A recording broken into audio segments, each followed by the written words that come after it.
streaming platform. The clean, fresh sound. Activated Mornings on WEFM 99.9 is on now.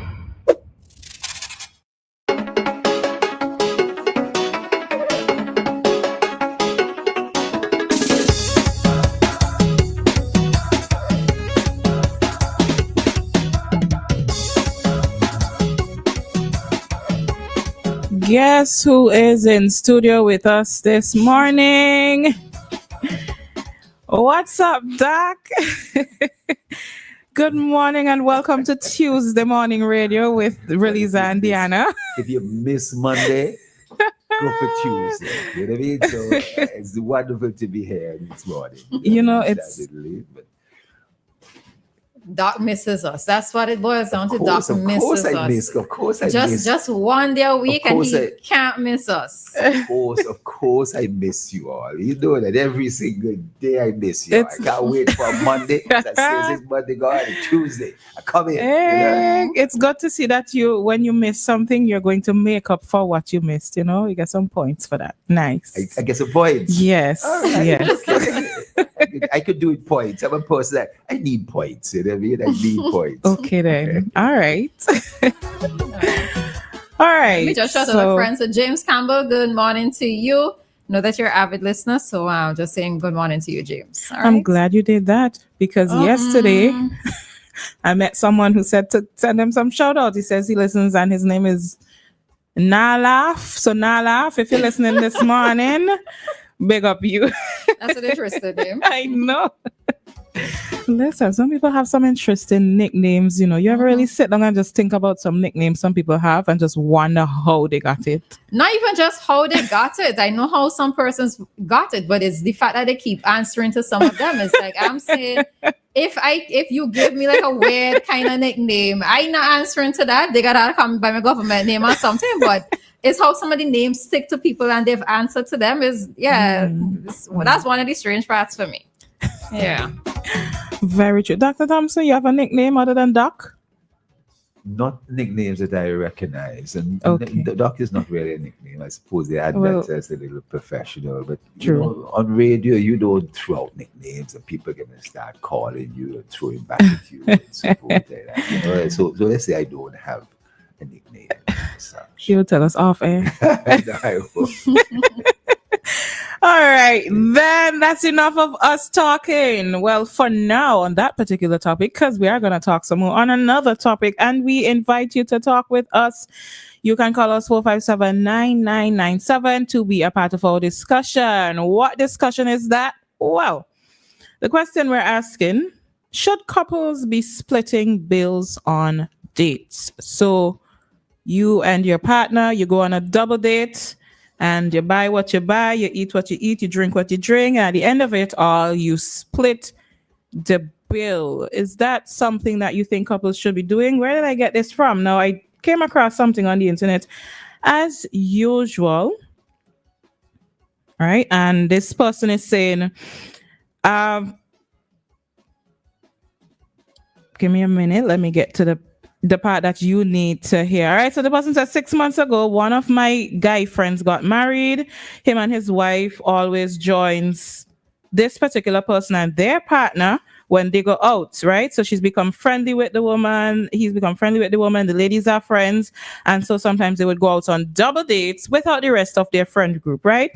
So one day they decided to go out. Right. This person said, well, I asked my girlfriend to drive. I guess he intended to have some liquor.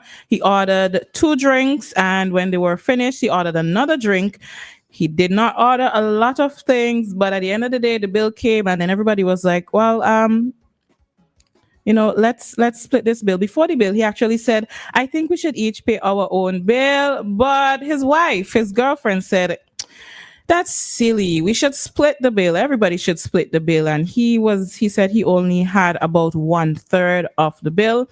And he was not really for the idea of splitting this bill. Now, when I read it, Roleza and Doc, I thought it a little bit odd because I'm thinking, if you take your woman out on a date, if you go out on a date, it is expected that, you pay for your thing and her thing, if that was the arrangement.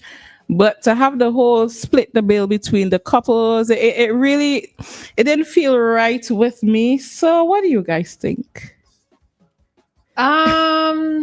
I think there needs to be a level of understanding initially. I suppose if, let's say, because I am not one of those persons who believes that a man has to pay for everything, right? If we dated and we have to split things equally. In a case where, let's say, he says let's go out, I am assuming that because he suggested it, then it means that he would take care of it, right? And of course, there can be times when I say, well, let's go out, and I can take care of it, right? But I think one of the maybe one of the bad assumptions that we tend to make is that a man always has, right? And this is probably why some men they either don't date because they realize that it's expensive for them to do, especially depending on the period in their life in which they're in, where it might be a case where they're trying to save money, etc., and they're thinking that having a girlfriend is going to end up being an expense, right? So as a woman, well, for me as a woman, you have to know the period in which you've met this man. If he's trying to save and trying to accomplish a particular goal, then I cannot expect that every single time that he should pay for this or that, right? I can volunteer to pay. So splitting the bill, I don't have a problem with. Splitting bill, I don't have a problem with. Or me paying, I don't have a problem with. What I think is different in this particular case is when you go out with a group of individuals, right? Because let's say my friends and I go out. They drink alcohol. I don't drink alcohol. They may call for steak and something, and I might not call for that, right? So I think that, all right, so we have a call. I will finish that thought after. All right. Hi, caller. Good morning. All right, call gone. So I think in that regard, where let's say somebody might end up calling for more expensive things, that I would prefer to pay for what it is that I have consumed, right? Because I shouldn't be having to pay for whatever alcoholic beverage you've taken when I only drink a Vitamalt, right? Or whatever else. But another part of that is that if we are going out as a group of friends, and let's say one or two of them are not in a financial position where they can pay for their meals, as long as it's understood ahead of time that, they just want to show up because they want to be able to take part in the lime or take part in whatever it is happening. But financially, it's a little bit rough on them. Then at that point in time, with that understanding, I don't have a problem splitting the bill. So it all depends on the circumstances and what is disclosed ahead of time, in a sense. Okay. All right. So Doc, you want to add to... Okay. Have a call. All right. So Doc. Hi, caller. Good morning. Yes, good morning to everyone on the panel discussion. Good morning. I just want to say that if you taking out somebody on a date, I believe you are the one and no should be paying for they call it the dinner or for dinner, put like a dinner, whatever. You the one should be paying for that night because you taking her out. Woman can take out a man too, right? So let us go out. Same divorcing with the woman. And when you're taking out somebody with a date, that means to say you have the money to pay. You supposed to be organizing where I taking out her, she is taking me out. So therefore, I had to spend $200. I walk with the extra more than $2 when you're taking out somebody on a date, and because I are the one to be responsible to pay for the bill. The part what the young lady read there about when the time comes that they're splitting the bill, but that is not no date. If I have to go in a situation with a group of people at a date, and you all invite other two, that means the two that you invited quickly, you are responsible to pay for them. But if you have to do that when I reach there and say split bill, You don't know what is my pocket. You don't know what I walk with. But before you leave, you leave the place, you leave your home, you inviting the other couple. Say, hey, no, we're going on a date. You're going to pay this and you're going to pay that. Not on the spot. Therefore, that was not a date. That was a setup. Have a great day. All right, thanks, caller. I think we have to appreciate what the last caller said, but I don't think that the issue of the discussion today, whether you've invited somebody out for a date. All right, we have another call. Okay, right. All right. Hi, Joshua. Hey, good morning, Dr. Thompson. Morning. It's not Monday, but I see you're a man that honors your commitment. Nice. Yeah, go ahead. Now about paying and dating. When I go out with my wife, I don't pay. I never ever pay because I never have money. Now, Doc, if you want to come to Bermuda and you go out with us, yes. If you want to come to Bermuda and you go out with my wife and I, when the waitress brings the bill, he or she would give it to my wife.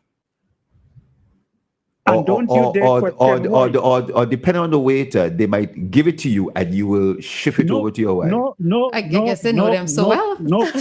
No. And don't you dare ask, how come you're giving it to her? Because the response would be, oh, he doesn't have any money. So that's a clear thing. I mean, he doesn't have any money. He doesn't hold the money.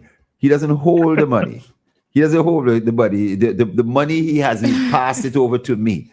I'm in control of it so as to balance things properly. That's what you're really saying.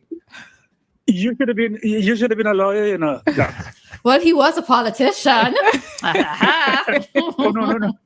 Hey, please don't go there. But you know, the thing is, there's a couple that we go out with. We've been going out with them ever since Moses left the ark. Yes. And whenever it comes to pain, there's always a problem. Because they want to pay, my wife wants to pay. Mind you, I didn't say we, you know. They want to pay, my wife wants to pay. So what I would do sometimes, I would get our debit card and slip it in the, this little pouch that the waitresses wear, slip it in there, and then she comes back when one day the other couple wants to pay, the waitress would say, oh, it's all taken care of. So there's always a conflict, not a conflict, but a battle as to who pays. There's never any stingy thing. If you're going to go out, you go out. With me, as I said, I don't care because I don't pay the bills, so I don't care what you want to rack up. There's no issue with me. And I'm not afraid to. I am not afraid to say this. You don't check, right? I'm not afraid to say. But Joshua, I would say you don't check that joint account that you have. You close your eyes to that because you know it's being managed well. You understand?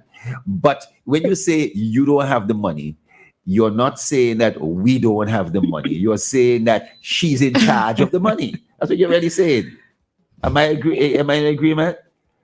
Yeah, I guess so. You know, Yeah. I'll just say this in leaving. One of the things that we got before we got married was counseling, and even after we got married, we got ongoing counseling. And the pastor said, like he'd give us homework. When he looked at the stuff, he said, no. You're no good with money. You are no good with money. Let your wife handle all the finances, because left to you alone, you'd give everything away. You go to prison and you'd give away what's in the prison too. So let your wife handle the money. So I get allowance from my wife. I'm not afraid to say that. Yeah. I get an allowance from my wife.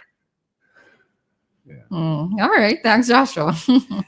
Yeah, but have a good day. If I could come here, I still say that's not the issue from the first caller about somebody taking someone out on a date or taking other people on a date. Mm-hmm. If you have friends and you're in the habit of going out once a week, because that's what it is like today, you go out and you go out frequently. Mm-hmm. If there's issues with who's paying, you're not going to go out again. So if you're in the habit of going out on a regular basis, there has to be that ebb and flow. right? That at some point in time, somebody isn't going to have that money in their pocket. And so it is difficult, I think, when somebody has ordered lobster and steak and their bill is $100 and $200. You basically haven't had it a meal, but you've had 2 drinks that comes up to $15. And you now are going to be asked to pay $60, $70 and so forth.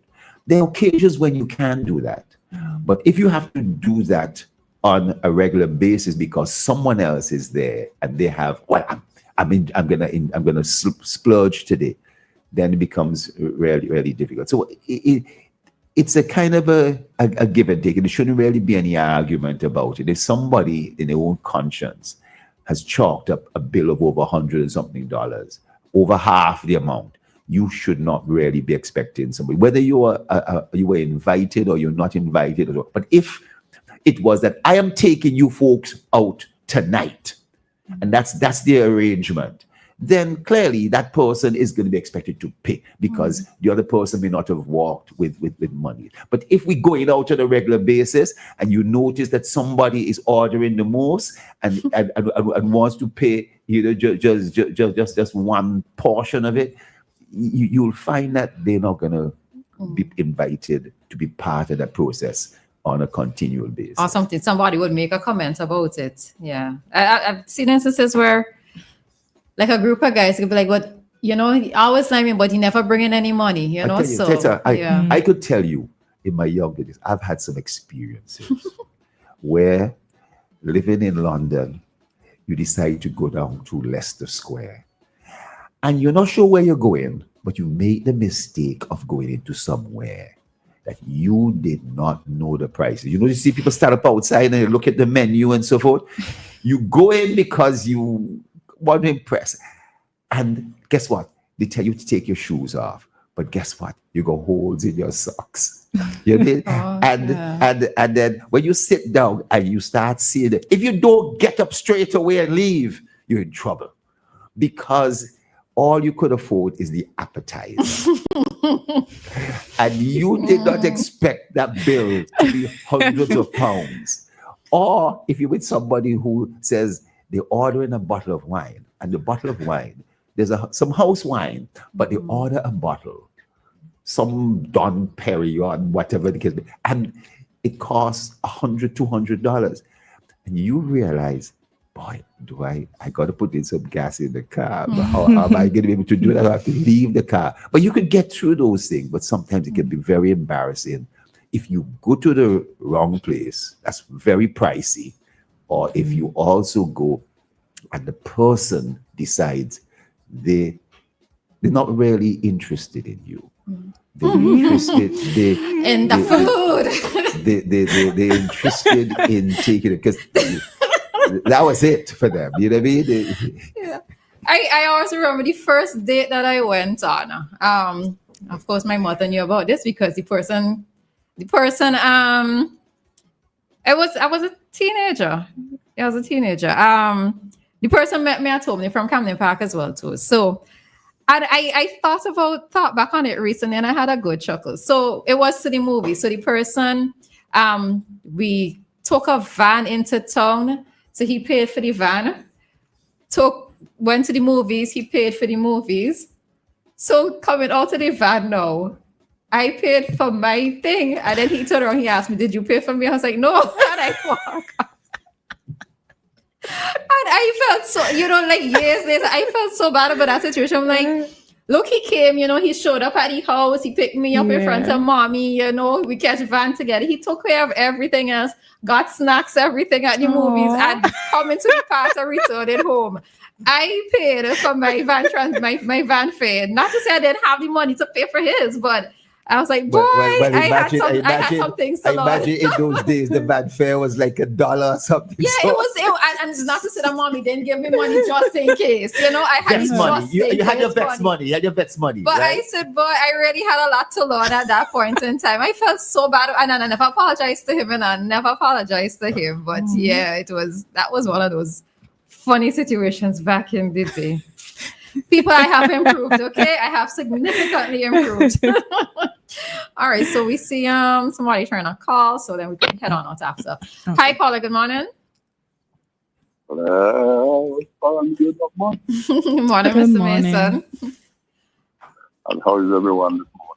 We're Wonderful, fine. We're wonderful, fine. wonderful. And how was the birthday celebrations? I was cool, nice, and peaceful, and it was nice. It was okay. Okay. There's a time I fell in that group, you know, what you were discussing about, like going down to Leicester Square and so on. I get caught up at the time. Yes. It's not an easy thing, you know. You know what it's like when you've just gotten your salary and you have, let's say, maybe about £200 in your pocket. So you feel great, but at the end of that night, all the money's gone because you've spent it. You know, and it's not a time when we had, in those days you didn't have an ATM. And so forth. It's all cash, you know. So whatever cash you have in your pocket is what you have. You know, you can't go to an ATM and pull out anything more. So you know, have some savings. So it can be embarrassing, or worse, you know, if you have to take a taxi, you're late, and you got to take a taxi, and that taxi fare is gonna not $1 van or $2 van, but you got to take a taxi to somebody home and so forth, you know. I don't want to explain some experiences. All right. All right. Yeah. All right. So that's what you're contributing? Oh, and I know all the best for you all. Okay. All right. All right. Thanks, Mr. Mason. All right, so just to share my final thoughts on this before we go out when it comes to splitting the bills. Well, first of all, this one was, I think there's a difference, as Roleza was, you know, pointing out in her explanation, a difference between friends going out together on whatever outing versus couples going on a double date. In this case, this was a double date. Right. So like you, I don't have a problem as a woman paying for things. I don't believe that the man should always, you know, be paying for things. I think it's also okay for women to pay for things. When it comes to splitting the bills with friends, I think that you ought to let the people know that beforehand, because you don't know, like we were saying here this morning, you don't know what people's pockets are. You don't know what money people walk out, people leave their house with, and what they leave with it for. So decide beforehand if you're going to split the bills or if you're not going to split the bills, because there are cases when people refuse to pay for things that other people have eaten, especially when they splurge, like I said, order steak and these kind of things, and then you go around calling them broke and cheap because they don't want to pay your bills. Discuss that splitting the bills beforehand before you have to go and call people broke and cheap because they do not want to take part in what you want to take part. If you're millionaires and billionaires, I mean, you'll probably just discuss that after, no scene, but the rest people, yeah. So we're heading out of this talk segment and we will be back with more talking in just a few minutes.